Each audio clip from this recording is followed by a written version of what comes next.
Internal improvements. In Lincoln's first campaign speech on March 9, 1832, he expressed support for internal improvements. Time and experience have verified to a demonstration the public utility of internal improvements, that the poorest and the most thinly populated countries would be greatly benefited by the opening of good roads and in the clearing of navigable streams with their limits is what no person will deny.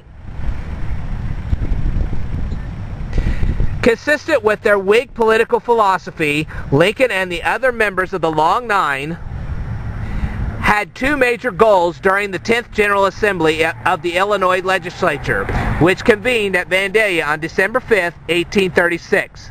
Those goals were the passage of a bill providing for a system of internal improvements and removing the state capital to Springfield. Some historians would say that the Long Nine provided support for provisions in the Internal Improvements Act in exchange for support for moving the state capital to Springfield. Whether or not this was the case, the mood of the state was in support of internal improvements.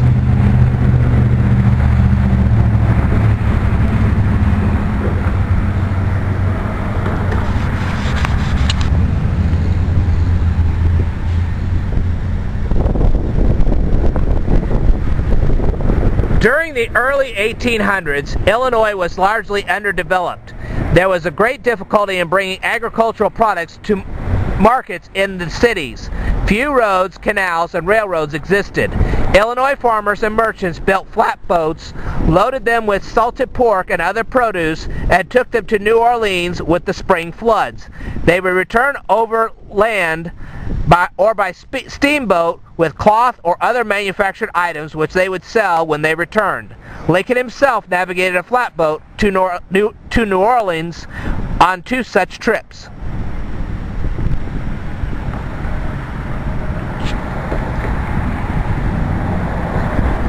The bill that eventually passed the legislature provided for the construction of roads, canals, or railroads in almost every county in the state. The cost of this plan was $10,250,000, which was financed through the issuance of bonds by the state of Illinois. The net result of the whole project was a mammoth debt for the state. Not until 1882 were the bonds finally paid, 45 years after the passage of the measure and 17 years after Lincoln's death.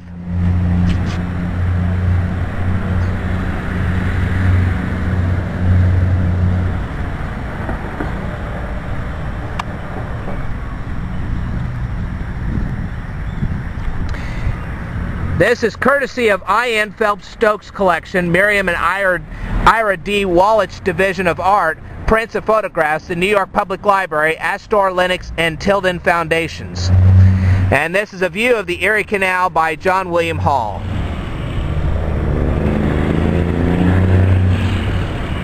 The interest in internal improvements resulted in part from the success of the Erie Canal, which was completed on October 26, 1825, and connected the Hudson River to Lake Erie.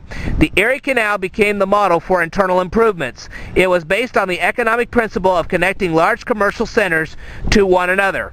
Unfortunately, that pattern could not be duplicated in the sparsely settled Illinois of the 1830s.